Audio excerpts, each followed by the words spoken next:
Who will be the next Jalen Coker? We'll take a look at the Panthers undrafted free agent signings right here on Locked On Panthers.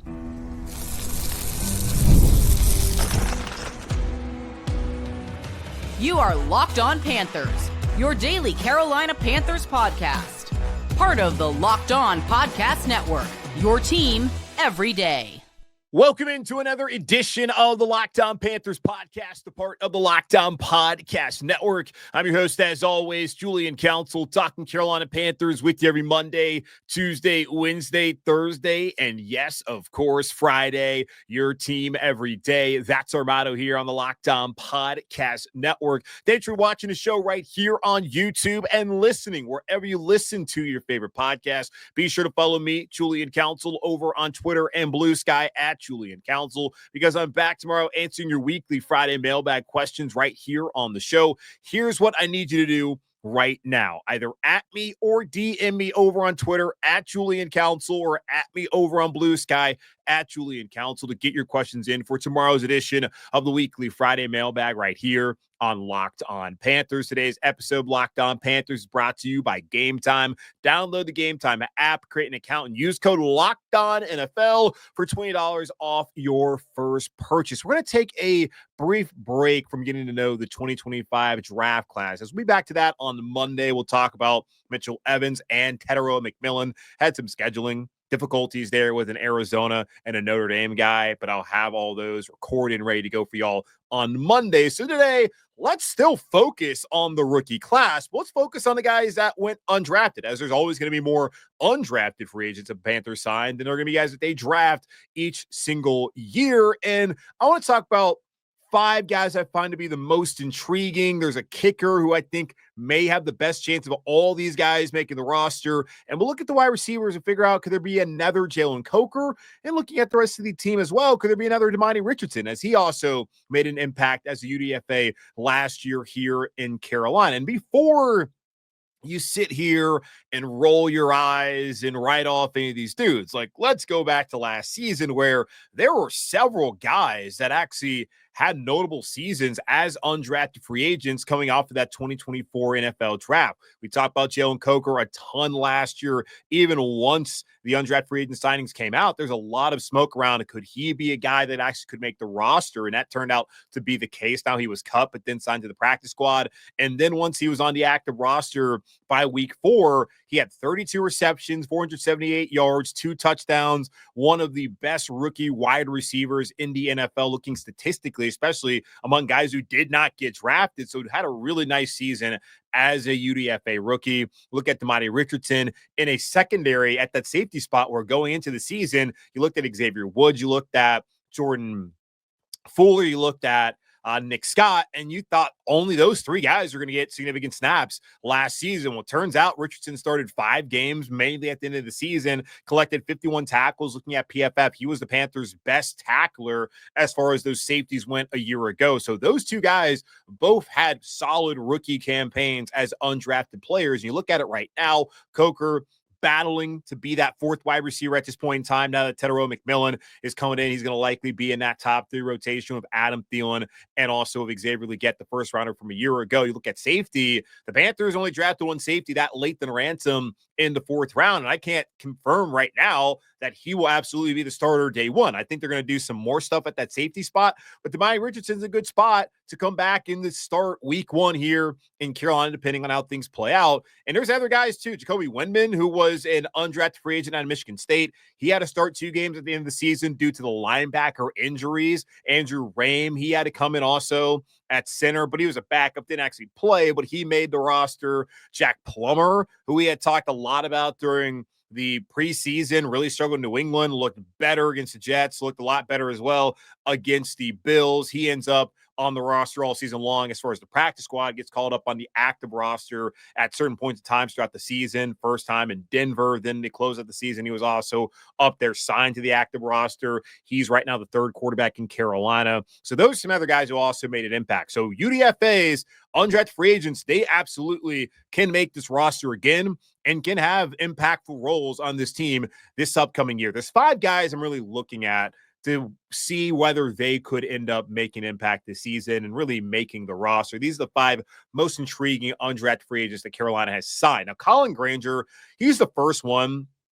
Technically, he's not an undrafted free agent. I don't think anyone was going to draft him anyways, but the Panthers, they signed him as just a regular signing, as a pro day workout they had with him. And because he had already like played college basketball and all that kind of stuff, he didn't have to go through the draft process. He could be signed beforehand. And the Panthers went ahead and they did that. Now, he played 5 years. He played a couple years at Coastal Carolina most recently, and he worked out with former NFL lineman. Actually, I think George Fant's still in the league, but George Fant, who was in Seattle, he worked out with him as a guy who had played basketball in college. George Fant did, and then transitioned, became an NFL lineman and a tight end. And now you get Colin Granger, who played college basketball, and now he's trying to get back to football, which he has not played since, I believe, he was in high school. And now he's trying to find his way at the highest level in the NFL. So he's 6'8", ton of size. The fact that Carolina drafted a tight end and Mitchell Evans makes it a little bit more difficult for him to make the roster, because you would look at Evans right now, along with JT Sanders and Tommy Trimble,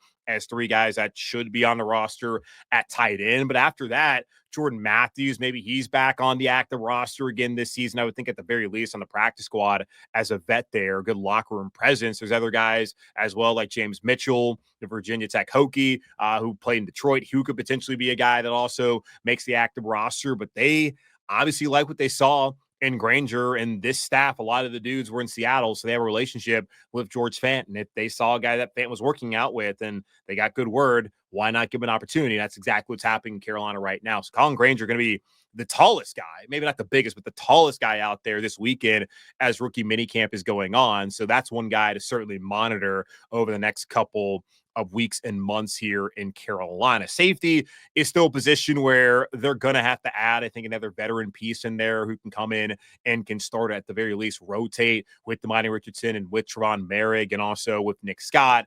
And they did not, other than Lathan Ransom, go out there and address that position via the draft. And that happened in the 4th round. And I can't sit here right now with a lot of confidence and say that Ransom will be a day 1 starter in Carolina. But there's still opportunity as far as depth-wise goes with that safety spot. And the guy I'm looking at is Isaac Gifford. He started 55 games during his career at Nebraska, including 13 in his final season with the Cornhuskers, where he had 73 tackles while adding 4 tackles for loss and 1 pass breakup. 6 of the 13 games that Nebraska played this past year, he led them in tackling. And we talked about Lathan Ransom the other day with Jay Stevens, the host of Locked On Buckeyes. He talked about he's a thumper. Trevon Merrick is a thumper. And it looks like Isaac Gifford can also be a thumper. And he has NFL pedigree. Now, it's not his father, but it's his brother, Luke Gifford, who's a linebacker for the 49ers. So he already has at least somebody he can lean on as far as what does it take to make it in the league with his older brother, Luke Gifford, who's with the 49ers. So that's another guy I'm looking at.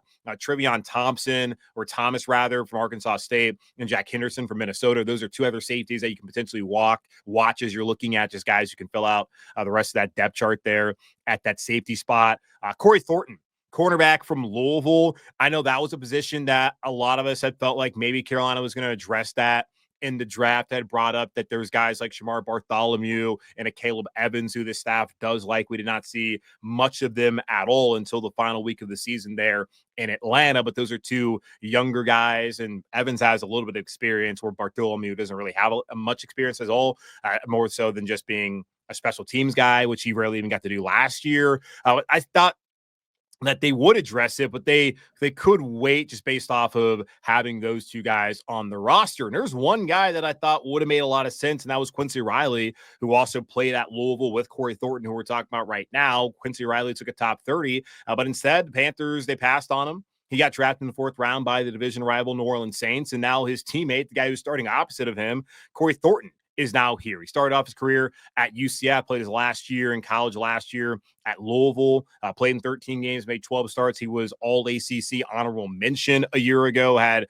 2 interceptions and also 11 pass deflections last season. So a guy coming from a Power 5 conference, or a Power 4 conference that is now, and who played next to a guy that Carolina was really interested in, at least a guy that they brought in for a top 30. He's coming to a spot where maybe there's still an opportunity at that outside corner spot to come in and to make the roster and back up JC and Mike Jackson and the rest of the group out there. Tuasivi Numora is somebody I was actually asked about in my DMs. He is coming from Fresno State. He was a first-team All-Mountain West linebacker last year, started all 13 games for the Bulldogs, had 110 total tackles. Those are the most tackles by a Fresno State player since 2019, so one of the best defenders, at least as far as tackle-wise goes, that they've had there in the last 5 or so years. And he began his career at Southern Cal. We see plenty of times with the transfer portal, guys will go from a big-name school and then transfer down and then really have these explosion type of seasons like Nomura had last year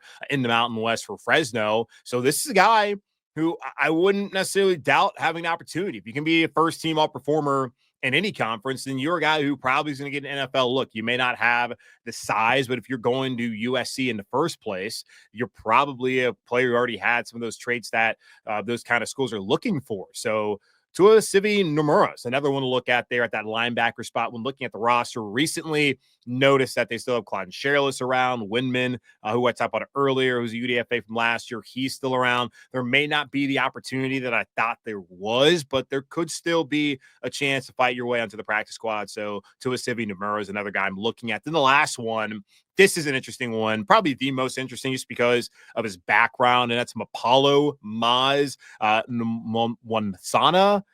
I don't know how to say it because he is from England. Peterborough, England, to be exact, which is right north of London. He grew up playing rugby, soccer, basketball, track and field, and even cricket. Apparently, he learned about football by watching Netflix, much like a lot of you learn about F1.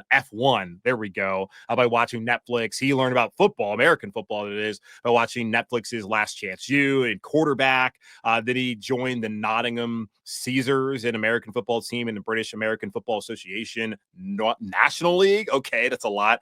Then he spent a year with the Great Britain national team for the 2024 European Championship.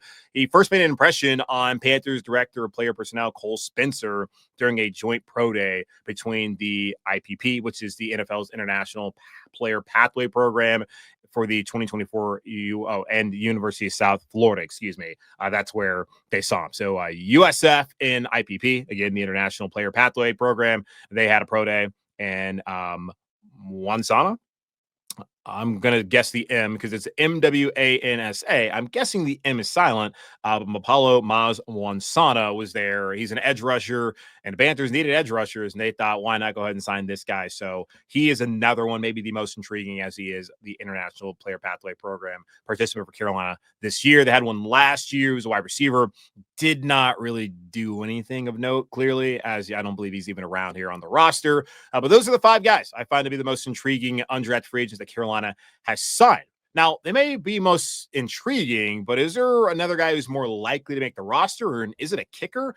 We'll talk about that here in just a moment on Locked On Panthers.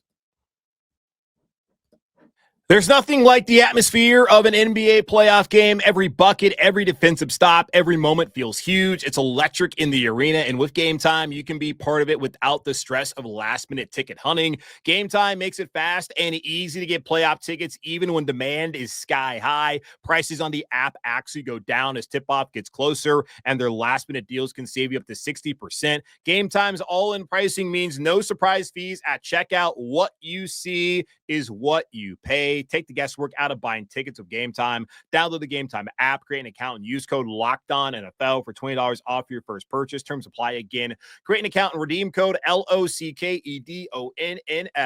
for $20 off. Download Game Time today. Last minute tickets, lowest price guaranteed. Now, the Panthers might have 5 guys that I find intriguing heading into rookie minicamp this weekend that went undrafted in the 2025 NFL draft. But there's another player who I think of all the UDFAs may have the best chance of making the roster, and that is former Florida State Seminole kicker Ryan Fitzgerald. I've had a couple people ask me about him and my thoughts. I gave a couple of my thoughts last week when looking at the remaining needs for the Panthers. And I said kicker could still be a need dependent upon how things play out with Fitzgerald and with Matthew Wright, who's also on the roster now here in Carolina. And another player who's still available, by the way, is Eddie Pinheiro, who was a kicker the last couple of years here in Carolina. Does not have the biggest leg, which is why I think the Panthers weren't willing to give him that much money. And also some of the things that Mike Kay from the Charlotte Observer brought up here as far as how they value that position. They're not trying to spend big on a kicker. And it looks like no team in the NFL has been willing to meet Eddie Piñeiro's asking price at this point in time, as he has often said he is one of the most accurate kickers in the history of the NFL, which is true. We're looking at Pro Football Reference, but is he one of the best kickers in history of the NFL? Well, let's not go that far. And he would probably be the second best active kicker, as Justin Tucker is no longer with the Baltimore Ravens. And I'm guessing he's probably not going to be playing football anymore until a team gets desperate, because it's always desperation that leads NFL teams to look the other way when it comes to unsavory things done off the field by players who are very talented, which Tucker is. But Eddie Piñeiro, he is not Justin Tucker. He will never be Justin Tucker. And I don't think the Panthers are trying to give him Justin Tucker money like the Ravens did when he was there with them in Baltimore over the last decade plus. So Eddie, probably not coming back at least this point in time. They did say that they'd be willing to talk to him. And now that it's May 8th, when you're watching, listening to this, and he's still gone unsigned, and the Panthers still need to figure out what they have in Fitzgerald and in Wright, it's a possibility if things go awry for them that they go back to Eddie and that they can find a better deal for both of them. I just look at what the percentage of the cap would be for his deal, and it would probably be like 2%. So is it really that big of a deal when the cap goes up every single year to pay a kicker good money, when we have seen kickers, Joey Sly, will lose you games? And Eddie Piñeiro has been a guy like that as well. So we'll see for a team that I think is going to improve. And if things work out the way a lot of us are hoping, maybe even expecting to work out with this roster this upcoming season, you do not want to be in a position where your kicker is costing you a game and you cannot rely upon it. But this is somebody in Eddie Piñeiro who they did not believe they could ask him to go out there and to kick a 55-yarder. And you need guys to do that. Now, Ryan Fitzgerald, shouldn't be a question as far as a leg goes, whether he can do that, as he was a finalist for the Lou Groza Award last year, which goes to the best kicker in college football. He was a perfect 13 of 13 for a terrible Florida State team where he really oftentimes was their only offense. I look back to that opener against Georgia Tech over in Dublin. He had a 52 and a 59-yarder, which I believe outside of the opening drive touchdown Florida State scored, where we're thinking, oh, okay, the Noles they're going to come back here and be really good after getting snubbed for the playoff. No, that was not the case. But Fitzgerald, he was constant all season long. 52-yarder, 59-yarder, 54, 53, 56, 5 for 5 from 50-plus yards last season. Look at the last 2 years he spent in college at FSU. He was 32 of 34.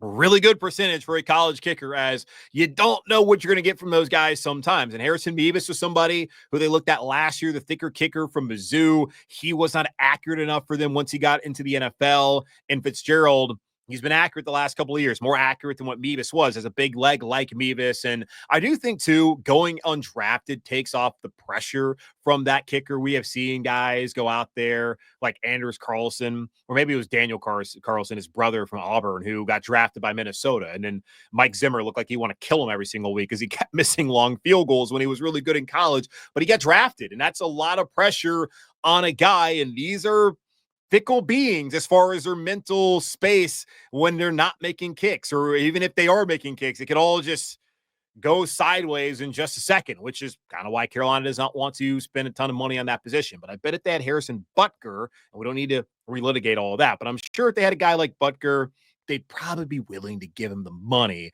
because he has a big leg and he's been clutch. But Piñeiro doesn't kind of have the legs. I think that's what the issue is there. So I just look at the situation right now. Like, Fitzgerald's going to be out there this weekend for rookie minicamp. He's going to have, unless he's just a complete disaster, he's going to get another opportunity as well in OTAs. And this may be a competition that goes all the way into training camp with him at least on the roster. Now, Matthew Wright is the other kicker here on the roster. He's 28. He's bounced around the league. He's been with the Steelers, the 49ers, the Chiefs, Titans. He's even spent time here in Carolina to close out the 2023 season when Piñeiro was injured. He's 55-63 throughout his career. It's 87.3%, 7 of 11 from 50 yards plus, which is not bad at all. So right now it's Wright and it's Fitzgerald, but I'm thinking they probably want to go with a younger kicker. And that would be going with Ryan Fitzgerald if he grabs this job and wins it. I just look at a lot of the UDFAs right now and just the opportunity that's on the roster. And that's what I look at every single year. Like last year, a lot of changes at wide receiver. They brought in Leggett in the draft. They, of course, brought in Deontay Johnson via trade. They had Thielen coming back and got rid of a lot of the other guys. Like there was an opportunity for Jalen Coker to make the roster. That's a big reason, just not outside of course, his talent, but that was a big reason that he also made the roster because there was an opportunity to step in here and get a job, which he did. Looking at safety, I didn't expect Richardson to be a dude who made it, but he did, and he was good for them when they called upon him last year. So opportunity is such a big thing. I think tight end there could still be an opportunity. I certainly think safety, there's an opportunity on the roster. Maybe corner, there's an opportunity. Edge rusher, don't think that's the case right now. Offensive line, don't think that's the case. Quarterback, don't think that's the case. Sorry to I think it's Ethan Garbers who's going to be out there as a quarterback who is a UDFA at rookie minicamp this upcoming weekend. I don't think it's going to happen for you, to be honest with you, but maybe it does. And I love the advice that Adam Thielen gave them. He said to be delusional. I believe that's what it was. Let me double check that on Panthers.com. Yes, he said be delusional. So Coker, he had confidence in himself. All these guys should be delusional. Like, I'm going to make the roster. I'm that guy. And of all the players that they need to be delusional, if you're Carolina, maybe the kicker, Ryan Fitzgerald. So that's the guy I'm looking at who I think probably has the best chance to make the roster, mainly because of opportunity, but also pretty damn good kicker. And teams just aren't really drafting kickers like that. I would have been cool if they had Carolina stayed there in the 7th round, but they made that trade. They got the 6th round pick. They got Jimmy Horn Jr. I'm cool with that. Had they had a 7th rounder, been good with that, taking him Ryan Fitzgerald. But instead, they got him as a UDFA. And it may all work out in the end. So that is another guy I'm looking at as we look ahead to rookie minicamp and just how these UDFAs could pan out heading into OTAs and training camp later on this year. Wide receiver. There's 3 guys, one of them a familiar name of a Panther player of old, and 2 other guys who really put up some big numbers. Could one of them break through? We'll talk about that here in just a moment on Locked On Panthers. Scaling your business requires the right expertise at the right time. With Upwork, you can find specialized freelancers in marketing, development, design, and more. Experts ready to help you take your business to the next level. Upwork gives businesses flexibility by connecting them with top freelance talent across multiple industries, including IT, AI, web development, and marketing. Whether you need extra hands for a project or a long-term partner, Upwork makes hiring simple and affordable. If you need help with a marketing campaign, Upwork can connect you with a freelance expert who delivered incredible results. Posting a job is free and simple, and within a day with multiple qualified candidates to choose from. Instead of hiring full-time, Upwork helps find affordable top-tier freelancers to scale your business efficiently. Visit Upwork.com right now and post your job for free. That's UPWORK.com, Upwork.com to connect with top talent and grow your business today.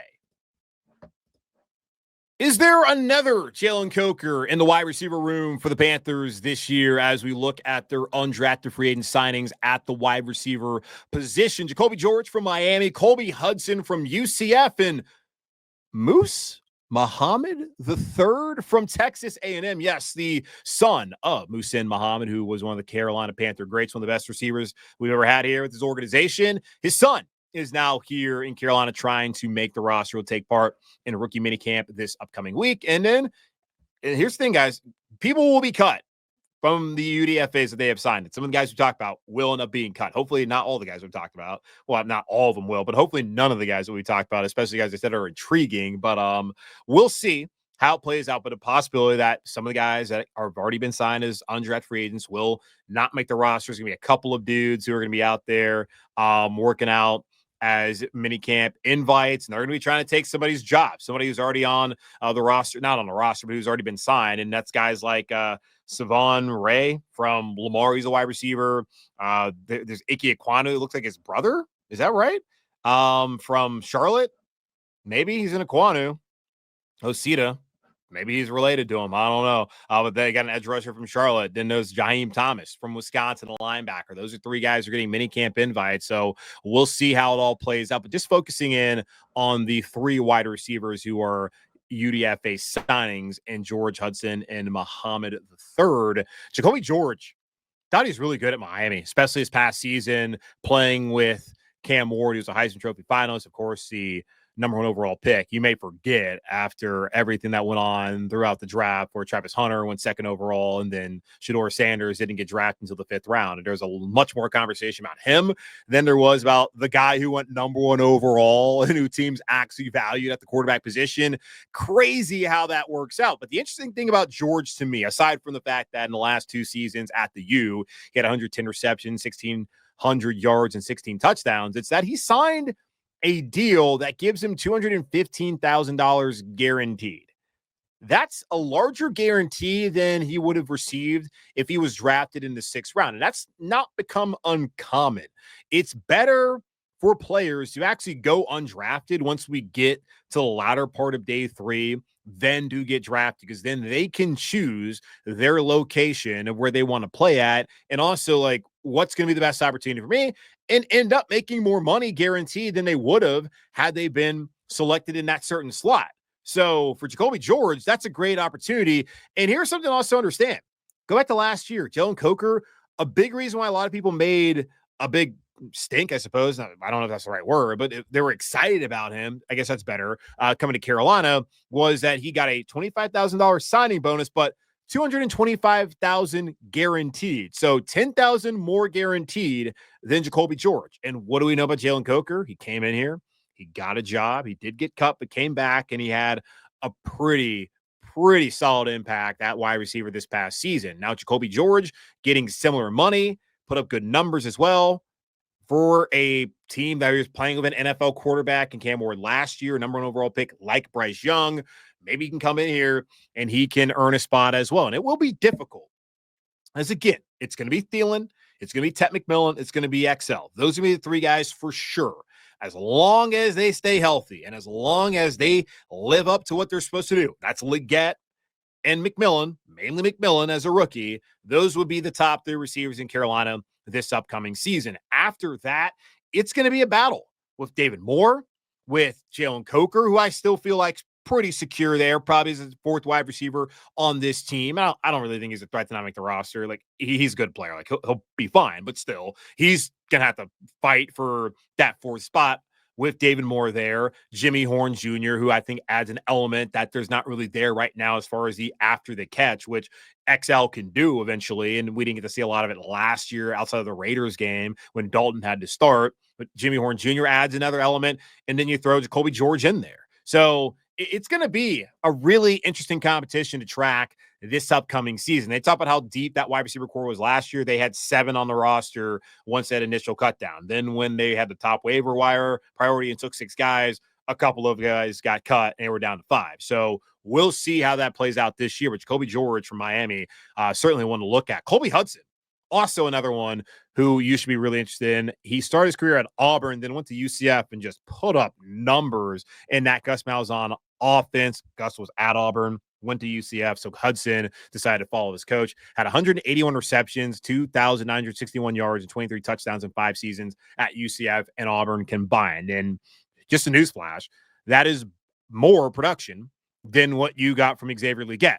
But it's not always about the production. It's also about like your traits and other things that can help you get drafted. And he was not someone who got drafted, but he's someone who did put up some big numbers. So he's a guy to look at as well. Moose Muhammad III, son of Muhsin, obviously, did not have a great career at A&M. It looked like he was about to break out there, had 610 receiving yards in 2022. Then the following year, he decided to stick it out for one more year there with Jimbo Fisher. Only had 345 yards. And in the last season, 6 receptions, 55 yards, some Ian Thomas type of numbers. No offense, young man. Yeah, I don't feel very confident that it's going to work out now. Maybe this is like the A&M defensive guys, not naming Nick Scorton, who didn't really put up a bunch of numbers like Shamar Stewart. And then they still got, like, I don't know. I think it's a nice story because he's a hometown kid and went to Myers Park High School. Obviously, we know who his dad is. He has his name, and now he's come back home and he's getting an opportunity. I would not even bank on him being on the practice squad. I wouldn't even necessarily bank on him making training camp. So we'll see how it plays out, but he will get a chance, and maybe the politics will keep him around. Like Dan, Moose, they play together. So who the hell knows? But the prospect grades are something to look at too, as far as like, why did these guys go undrafted? Like, how does Jacoby George have those kind of numbers? How does Colby Hudson have better numbers in his 5 seasons in college than Xavier Legette had in his 5 years of college, and he doesn't get drafted? Well, the prospect grades, they look at everything, like your 40 time, which, I mean, it is what it is, and some other traits that they're looking at as far as you as a football player. And George's prospect grade, according to NFL.com, was a 5.67, which means he's a candidate for the bottom of the roster or practice squad, which that's the guy who goes undrafted. And then Hudson had a better grade at 5.80, average backup or special teamer. So that grade gives him a better chance than George, but George got a good amount of money. I don't know what Hudson got. It has not been reported out there. I still think those are two guys just based off of what they were able to do and looking at maybe there's an opportunity there, still kind of cling on if they have 7 guys that I'm very interested to see if they can break through. There can be another Jalen Coker in that wide receiver room this upcoming season there as far as these UDFA wide receivers go. So Jacoby George, Miami, Colby Hudson from UCF, and Moose Muhammad, the third. 3 guys to look at, mainly George and mainly Hudson, but obviously a great story that Moose's kid is now here in Carolina. That's going to wrap up this edition of the Locked On Panthers podcast for our Locked On Podcast Network. Hosted by yours truly, Julian Council. Again, y'all subscribe, follow the show for free over on YouTube or wherever you listen to your favorite podcast. And be sure to follow me, Julian Council, over on Twitter and Blue Sky at Julian Council. We're back tomorrow answering your weekly Friday mailbag questions. All you got to do is either at me or DM me to get those questions into me right now. In the meantime, be safe, be happy, be whole. As always, keep pounding. I'll be back tomorrow, of course, answering your mailbag questions here on Locked On Panthers.